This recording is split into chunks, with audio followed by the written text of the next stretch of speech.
احمد که بعد از سالها تلاش و سختی تونسته پولی جمع کنه تا یه ماشین بخره، داره با ذوق دنبال ماشین میگرده. دم یه نمایشگاه اتومبیل یه کویک مدل 1403 میبینه و خیلی خوشش میاد.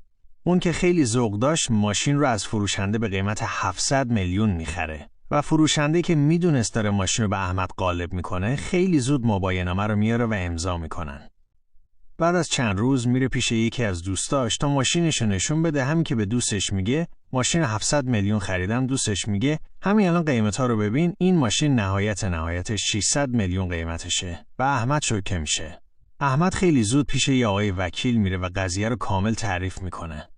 آقای وکیل میگه این اتفاق نمونه بارز غبن هستش.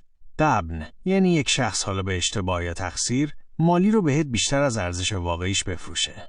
تو الان میتونی هم در دادگاه حقوقی دادخواست مطالبه وجه بدی و هم میتونی در دادگاه کیفری شکایت کلاهبرداری بکنی.